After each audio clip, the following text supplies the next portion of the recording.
Je garde forcément le souvenir de ma mère, de ses câlins, de... Voici l'aveu qui a bouleversé toute la France.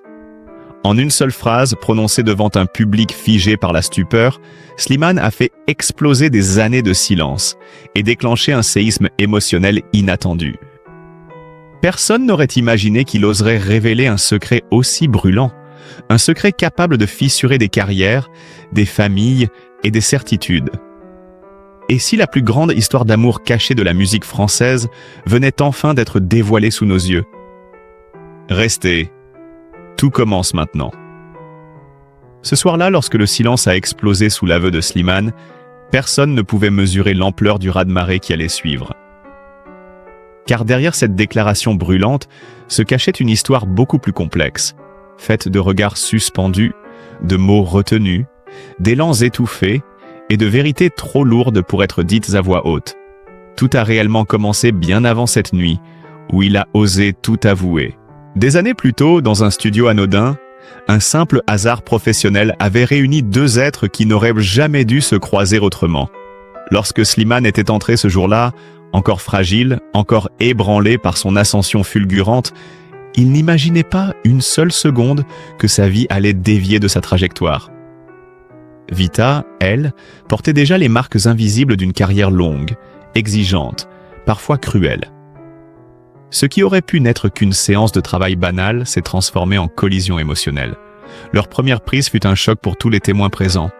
Deux voix qui se cherchent, se trouvent et se reconnaissent comme si elles avaient mal été faites pour se répondre. Les musiciens, interdits, c'étaient de regarder comme pour confirmer qu'ils n'hallucinaient pas. Une tension douce, presque électrique, avait envahi la pièce. Slimane chantait avec cette fragilité rare, celle d'un homme qui se reconstruit encore. Vita l'accompagnait avec cette chaleur instinctive qui, sans le vouloir, lui offrait un refuge. Et dans cet échange presque sacré, un lien naquit, un lien qu'aucun d'eux ne sut nommer. À partir de ce moment, chaque séance renforça cette connexion inexplicable. Leurs regards devenaient plus longs, leur silence plus dense, leur respiration presque synchrone.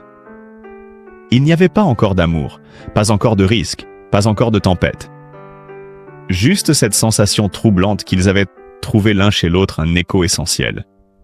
Puis vint « Je te le donne », la chanson qui brisa la frontière entre le professionnel et l'intime. Lorsque Slimane enregistra sa partie, sa voix trembla.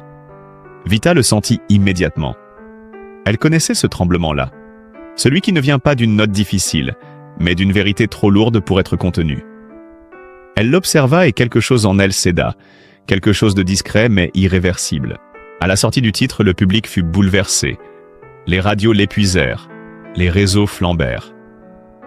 Très vite, les rumeurs commencèrent à courir. Trop de complicité, trop de gestes tendres, trop d'intensité dans leur duo. Les journalistes posaient des questions, les chroniqueurs insinuaient, les internautes disséquaient chaque image. Eux pourtant s'avèrent qu'ils n'avaient rien officialisé, rien franchi, rien trahi. Et pourtant, la tension montait. À mesure que la tournée avançait, leur lien devenait impossible à masquer.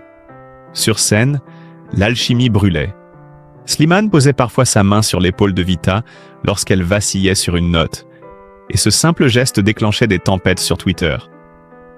Vita, elle, cherchait inconsciemment son regard dans les moments de fragilité. Leur duo ressemblait de plus en plus à une confession déguisée.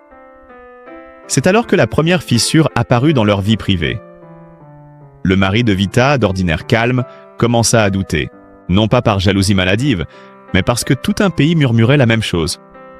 Ils ne jouèrent pas, ils se vivent. Un soir, lorsqu'elle rentra tard, il posa cette question qui allait la hanter. « Dis-moi la vérité. Est-ce que tu ressens quelque chose pour lui ?» Elle ne sut pas répondre, car mentir aurait été facile, mais mentir aurait signifié nier cette force mystérieuse qui la dépassait elle-même. Pendant ce temps, Slimane, lui, vivait un déchirement intérieur encore plus violent.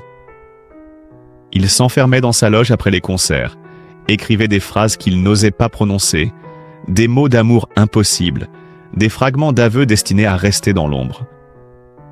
Les techniciens l'avaient vu les yeux rouges, la gorge nouée. Il était en train de tomber amoureux, lentement, dangereusement, irrémédiablement. Puis arriva 2020, l'année où le monde s'arrêta. Sans scène, sans tournée, sans public, leur lien aurait dû se dissoudre. Mais c'est le contraire qui se produisit. Les appels se firent plus longs, les confidences plus profondes, les silences plus lourds de sens. Un soir, Slimane laissa enfin tomber la dernière barrière.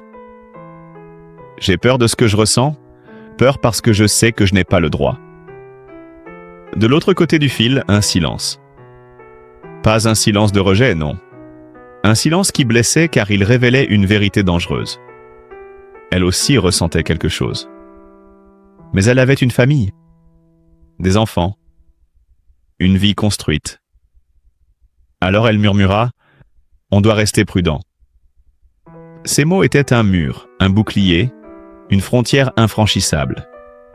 Mais pour Slimane, ils furent un coup de poignard. Il comprit qu'il devait aimer en silence, aimer sans espoir, aimer sans exiger. Et pourtant, malgré cet interdit, malgré la distance imposée, leur lien continuait de grandir, incontrôlable, incandescent. Ce n'était plus un simple duo. C'était une confession permanente, une blessure douce, une évidence impossible. Et lorsque la vie reprit, lorsque les concerts se remplirent à nouveau, l'intensité entre eux était devenue trop forte pour rester dissimulée. Le public l'apercevait, les médias la traquaient, les proches s'en inquiétaient. Slimane, lui, arrivait au seuil du supportable. Le silence, désormais, le consumait. Il savait qu'un jour, il devrait parler.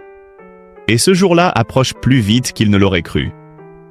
À partir de cet instant où le silence devint trop lourd à porter, un compte à rebours invisible s'enclencha dans la vie de Slimane. Chaque concert, chaque répétition, chaque rencontre avec Vita devenait une épreuve intérieure, un mélange de bonheur incandescent et de douleur contenue. Il suffisait parfois d'un regard échangé en coulisses, d'un sourire fragile sur scène, pour que tout son monde vacille à nouveau. Vita, elle, sentait cette tension monter, se glisser entre eux comme une ombre qu'il faisait semblant d'ignorer, mais qui gagnait du terrain chaque jour. Elle tentait de maintenir l'équilibre fragile de sa vie familiale, mais la pression médiatique, les regards insistants, les spéculations incessantes la poussaient dans une zone de plus en plus inconfortable. Son mari, pourtant bienveillant, voyait ses certitudes se fissurer. Même ses proches lui demandaient des explications qu'elle ne pouvait pas donner. Comment expliquer un lien qu'elle-même ne comprenait pas? Comment rassurer quand on ne sait plus très bien où se termine la vérité artistique et où commence la vérité du cœur? Pendant ce temps, Slimane se perdait dans une spirale émotionnelle incontrôlable. Les chansons qu'il écrivait ressemblaient à des aveux déguisés. Certains textes étaient si transparents que son équipe lui demandait parfois s'il ne souhaitait pas les garder pour lui. Mais Slimane ne savait plus comment cacher ce qu'il ressentait. Sa musique devenait son refuge, son cri, sa confession silencieuse. Puis survint un moment charnière, un événement discret mais déterminant. Une répétition à huis clos, tard le soir, après une journée épuisante. Il n'y avait plus personne dans le studio, seulement eux deux, assis sur le sol, dos au mur, riant de fatigue. Slimane regarda Vita plus longtemps que d'habitude. Elle sentit ce regard. Elle détourna les yeux, mais il était trop tard. Quelque chose de trop profond venait de passer entre eux. Un fil invisible s'était tendu, fragile mais indestructible. Ce soir-là, aucun mot n'avait été prononcé, mais les noms dits avaient été plus bruyants que n'importe quelle déclaration. À partir de là, rien ne fut plus pareil. Lors des concerts suivants, le public ressentit une intensité nouvelle, presque dérangeante, comme si une vérité cherchait à se frayer un chemin malgré eux. Les caméras captèrent plusieurs fois des moments où leurs mains semblaient ainsi vouloir se frôler plus longtemps que nécessaire, où leur sourire trahissait une émotion difficile à contenir. Les réseaux sociaux s'enflammèrent. Certains fans créèrent même des montages prétendant qu'ils formaient un couple caché. D'autres évoquaient une romance interdite.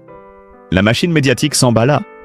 Vita commençait à suffoquer sous cette exposition qu'elle n'avait jamais souhaitée. Slimane, lui, oscillait entre la culpabilité et un désir irrépressible de vérité. Il comprenait qu'en parlant, il risquait de blesser, de briser des vies, mais en se taisant, il se détruisait lui-même. Cette dualité le rongeait.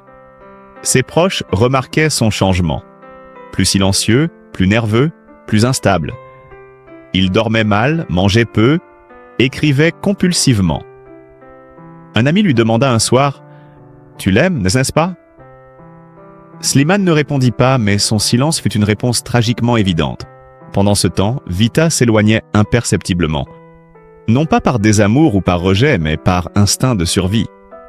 Elle sentait que la situation lui échappait, qu'elle perdait le contrôle. Elle redoutait ce moment où un mot de travers pourrait anéantir sa famille. Alors elle essayait de mettre de la distance, une distance minuscule mais réelle. Un message auquel elle répondait plus tard, une conversation qu'elle écourtait, un regard qu'elle évitait. Pour Slimane, chaque recul était une déchirure. Plus elle tentait de se protéger, plus son besoin de vérité grandissait. L'interdiction silencieuse qui les liait devenait une douleur presque physique. C'est alors qu'une nouvelle vague de rumeurs éclata, encore plus violente que les précédentes. Une photo prise en coulisses, un angle trompeur, un geste mal interprété. Il n'en fallut pas plus pour que les journaux titrent « Le duo qui dépasse les limites ». La presse People, sans vergogne, accusait Vita de double vie émotionnelle. Son mari découvrit les titres au kiosque du coin. Cette fois, il ne cacha plus sa blessure. Une dispute éclata à la maison, discrète mais dévastatrice. Vita, bouleversée, sentit la peur véritable pour la première fois. La peur de perdre ce qu'elle avait construit, la peur de trahir malgré elle, la peur d'aimer là où elle ne devrait pas. Slimane apprit l'incident par un message bref, froid, distant. Son cœur se serra. Il comprit que son silence n'était plus seulement un poids pour lui. Il devenait un danger pour elle. Et ce fut cette prise de conscience qui le poussa vers le point de rupture.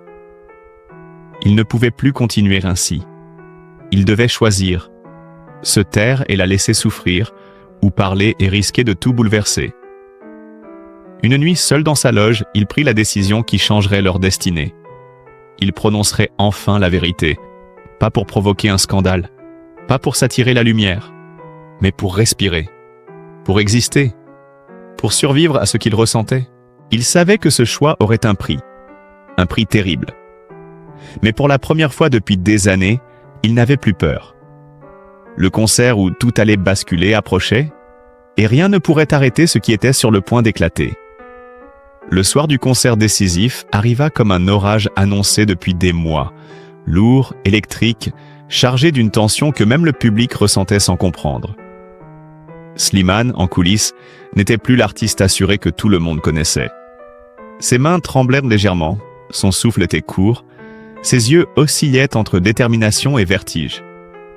Il savait que ce soir, rien ne resterait caché. La salle était pleine à craquer.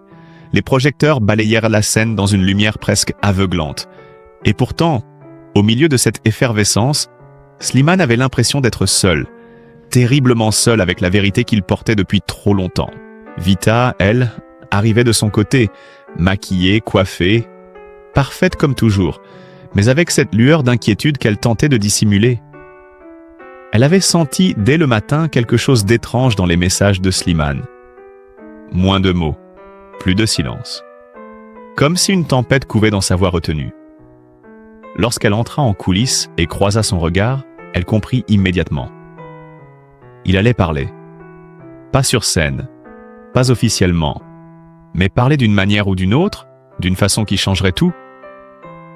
Et cette idée la terrifia. Elle s'approcha de lui, doucement, presque en apnée. « Est-ce que ça va ?» demanda-t-elle. Slimane hocha la tête, mais son sourire était trop fragile pour convaincre. Elle sentit son cœur se serrer. Elle pensa à sa famille, à ses enfants, à son mari. Elle pensa à lui aussi, à son âme tendre, trop exposée, trop vulnérable. Elle murmura « Sois prudent », mais savait que ces mots n'arrêteraient non plus rien. Le concert débuta dans une énergie explosive. Les premières chansons s'enchaînèrent sans incident, mais quelque chose était différent. Slimane chantait avec une intensité presque douloureuse, comme si chaque note le poussait plus près du précipice. Les spectateurs réagirent immédiatement, commentant en direct « Il est étrange ce soir, il paraît bouleversé, il va dire quelque chose ». Vita, à ses côtés, tentait de maintenir l'équilibre, de protéger l'harmonie du show. Mais elle voyait ses mains trembler, ses yeux s'assombrir dès que les projecteurs s'éteignaient quelques secondes. Puis arriva la chanson clé, celle qui avait toujours été leur confession masquée. Lorsque la musique débuta, un frisson parcourut la salle. Slimane ferma les yeux. Vita sentit son souffle se bloquer. Elle savait. Le public savait. Tout le monde sentit que ce moment ne serait plus jamais comme avant. Et soudain, à la fin du pont musical, alors que la musique s'atténuait, Slimane leva la tête, saisit le micro à deux mains, comme pour s'ancrer à quelque chose, et la lumière se resserra sur lui. Un silence monumental tomba. On aurait entendu un cœur battre. Vita, juste derrière lui, devint immobile, presque translucide. « Vous savez, commença-t-il, la voix étrangement calme malgré le tremblement visible dans ses mains. Dans une vie, il y a des rencontres qui changent tout. Des êtres qui nous marquent pour toujours, qui deviennent une lumière même quand tout vacille. Quelques cris étouffés s'élevèrent dans la salle.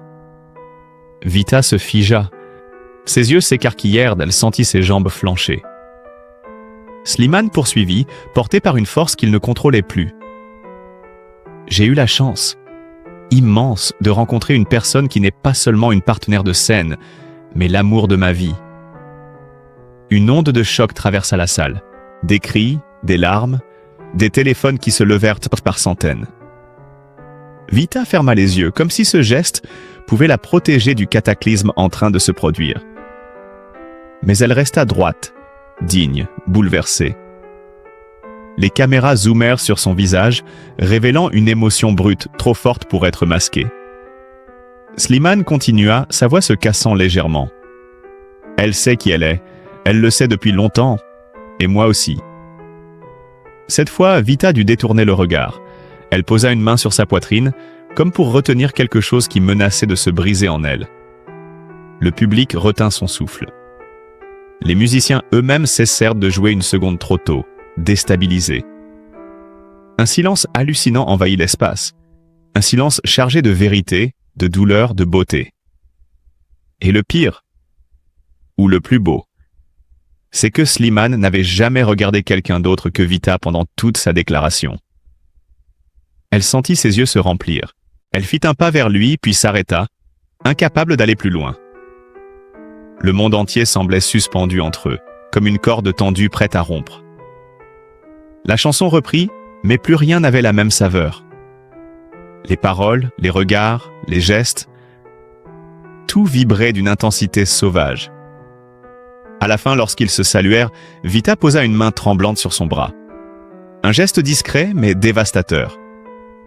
Le rideau tomba, et ce qui suivit fut une tempête. Dans les coulisses, Vita s'effondra presque, rattrapée par une maquilleuse qui la guida vers une chaise. Son téléphone vibrait sans arrêt. Messages de son mari, de ses proches, de journalistes, de collègues. Elle n'osa même pas regarder l'écran. Slimane, lui, fut entouré de son équipe, paniqué, incrédule. Mais il ne disait rien, comme si, après avoir enfin parlé, il n'avait plus d'air, plus de force. Il demanda simplement « Elle va bien ?» Personne n'osa répondre. Dehors, les médias s'embrasaient déjà. Les réseaux sociaux implosaient. Les titres claquèrent tard comme des bombes. Révélation choc de Slimane. Déclaration d'amour en direct. Vita bouleversée sur scène. Crise dans la famille de Vita. Et au même moment, dans un coin isolé des coulisses, Vita pleurait en silence. Pas de honte, pas de colère. Une douleur immense, ambiguë, inexplicable. La douleur de quelqu'un qui n'avait jamais voulu blesser, mais qui avait été aimé d'un amour impossible, trop grand, trop pur, trop dangereux. Et ce soir-là, alors que les projecteurs s'éteignaient, une nouvelle question se posa. Terrible, inévitable. Que reste-t-il d'un duo quand la vérité enfin éclate au grand jour? Lorsque les lumières s'éteignirent et que la clameur du public s'évanouit derrière les murs épais de la salle, un autre vacarme, beaucoup plus violent, se mit à rugir à l'extérieur. La déclaration de Slimane se répandit sur les réseaux comme une traînée de poudre enflammée, un torrent incontrôlable que personne ne pouvait arrêter. Les notifications explosaient. Les vidéos du moment exact où il prononçait les mots « l'amour de ma vie » étaient bonnes et partagées des millions de fois, disséquées image par image. Les chroniqueurs s'arrachèrent déjà le sujet. Les plateaux télé se réorganisèrent en urgence. Les journalistes envoyèrent des dizaines de messages à leurs attachés de presse. En moins d'une heure, la déclaration devint l'événement numéro 1 en France. Mais derrière cette déferlante médiatique, deux êtres tentèrent de survivre à un choc beaucoup plus intime. Vita, encore en coulisses, n'arrivait pas à reprendre son souffle. Elle avait l'impression que les murs se rapprochaient, que chaque vibration de son téléphone était une détonation. Son mari l'appelait sans relâche. Elle ne savait pas quoi lui dire, quoi expliquer, quoi justifier. Elle n'avait jamais voulu cette exposition, jamais voulu devenir la protagoniste d'un scandale si immense. Elle aimait sa famille, elle aimait sa vie, et pourtant, ce soir-là, elle comprit que quelque chose venait d'être irrémédiablement brisé. Pendant ce temps, Slimane, isolé dans une loge vide, vivait un mélange étrange de soulagement et de terreur. Il avait enfin parlé. Il avait libéré un poids qu'il portait depuis des années. Mais à quoi coup? Il imaginait le visage de Vita, celui de son mari, celui de ses enfants. Il imaginait la tempête qu'il venait de déclencher autour d'elle, alors même qu'il avait agi en croyant la protéger de sa propre vérité. Il passa ses mains sur son visage, tentant de reprendre le contrôle, mais ses doigts tremblaient encore. Dehors, des membres du staff frappèrent à sa porte, l'implorant de sortir, de répondre, d'apaiser les rumeurs. Il refusa, il ne pouvait pas affronter le monde. Pas maintenant. Pas encore. Un peu plus loin, Vita finit par répondre à un appel de son mari. Sa voix était brisée, hachée. Elle tenta de s'expliquer, mais chaque mot semblait alimenter un feu déjà incontrôlable. « Ce n'est pas ce que tu crois, je ne savais pas. »« Il ne m'a rien dit, » répétait-elle, mais la douleur dans la voix de son mari était insoutenable. « Toute la France pense que vous vivez une histoire. Comment veux-tu que je me tienne droit devant ça ?» Elle sentit les larmes lui brûler les yeux. Elle essaya de nier, de rassurer, mais au fond, elle savait que ce que les gens percevaient depuis des années, son mari l'avait perçu aussi. Et c'était peut-être la partie la plus terrible. Ce n'était pas un mensonge, mais une vérité impossible. Pendant ce temps, un membre de l'équipe réussit à faire entrer un conseiller en communication auprès de Slimane. Il parlait vite, trop vite, proposant des stratégies, des excuses publiques, des démentis calibrés. « Nous devons réagir immédiatement, sinon votre carrière va imploser. » Slimane leva les yeux vers lui, épuisé, vidé. « Je ne dirai pas que j'ai menti. » Le conseiller le regarda, médusé. « Vous comprenez ce que cela implique? Vous allez être la cible de tous. On vous accusera de briser un foyer, de manipuler le public, de créer une polémique pour attirer l'attention. » Slimane répondit simplement. « Je n'ai plus peur de la vérité. » Et dans cette phrase, il y avait autant de force que de désespoir. Cependant, l'un des drames les plus violents se déroulait loin des caméras, dans la voiture qui ramenait Vita chez elle. Assise à l'arrière, le regard perdu, elle revivait chaque seconde de la soirée comme un cauchemar au ralenti. Elle revoyait le moment où Slimane avait prononcé ces mots, la tension dans sa voix, la lumière qui se resserrait autour de lui, l'émotion qui vibrait dans la salle. Une part d'elle voulait le protéger, le rassurer, lui dire qu'elle comprenait, qu'elle ne lui en voulait pas. Mais une autre part se sentait trahie, exposée, dénudée devant un pays entier. Arrivée chez elle, la maison était silencieuse, trop silencieuse. Son mari l'attendait dans le salon, le visage fermé, blessé. « Est-ce que tu l'aimes ?» demanda-t-il. Une question simple mais portée par toute la douleur du monde. Vita sentit son cœur se fissurer. Elle aurait voulu dire non immédiatement. Elle aurait voulu crier non. Mais les mots restèrent emprisonnés dans sa gorge. Ce silence, ce minuscule silence, fut une déflagration. Son mari détourna le regard. Elle tenta de l'approcher, mais il recula instinctivement, comme si tout son être se protégeait d'une vérité qu'il ne voulait pas entendre. Elle s'effondra en larmes. De son côté, Slimane apprit par un membre de l'équipe que Vita était rentrée en pleurs. il sentit une douleur atroce traverser sa poitrine. Il n'avait jamais voulu ça. Il voulait se libérer, pas la détruire. Il sortit enfin de sa loge, marcha dans les couloirs vides, le visage ravagé. Une caméra l'aperçut discrètement, capturant son expression défaite. Cette image devint virale en 1 heure. Les commentaires affluaient, il regrette, il souffre. C'est une tragédie moderne. Pendant la nuit, des milliers de fans laissèrent des messages de soutien, mais aussi de colère. Certains accusaient Slimane d'avoir humilié Vita. D'autres accusaient Vita de l'avoir encouragée par ambiguïté. Les plus extrêmes exigeaient qu'elle s'explique publiquement. Le lendemain matin, les journaux titraient en lettres gigantesques. Chacun racontait sa version. Les talk-shows s'emparèrent de l'affaire. Les familles, les amis, les collègues, tout le monde avait un avis. Et pendant que la France se passionnait pour leur histoire, eux deux tentaient simplement de respirer sous les décombres. Vita resta enfermée chez elle toute la journée, incapable de répondre à un seul message. Elle regardait par la fenêtre en espérant que la tempête passerait de vite. Slimane, lui, écrivit une lettre qu'il n'osa pas envoyer. Une lettre où il disait « Je suis désolé, je t'aime. Je ne voulais pas te faire du mal. Je voulais juste exister quelque part dans ta vérité. » À la fin de cette journée dévastatrice, une question brûlante demeurait, suspendue au-dessus d'eux comme une lame. Comment reconstruire lorsque tout a été exposé, dévoilé, déchiré? Et surtout, que devient un amour impossible lorsqu'il n'a plus de refuge? Dans cette histoire bouleversante où 2 êtres ont tout donné sans jamais vraiment pouvoir s'appartenir, il est facile de juger, mais tellement plus beau de comprendre. Derrière les projecteurs, derrière les rumeurs et les apparences, il y a des cœurs fragiles, des choix impossibles, des douleurs silencieuses que personne ne voit. Slimane, Vita, leur famille, leurs doutes. Tout cela nous rappelle que les artistes restent des êtres humains, vulnérables, traversés par les mêmes tempêtes que nous. Alors, si cette histoire vous a touché, si vous avez ressenti leur émotion, leur beauté, leur lutte intérieure, prenez un instant pour leur envoyer un peu de douceur. Laissez un commentaire de soutien. Partagez une pensée bienveillante. Mettez un like pour montrer que la compassion existe encore. Et abonnez-vous à la chaîne pour continuer à découvrir des récits humains, vrais, profonds. Ensemble, construisons un espace où l'on écoute avant de juger, où l'on comprend avant de condamner, où chaque histoire trouve enfin un cœur pour l'accueillir.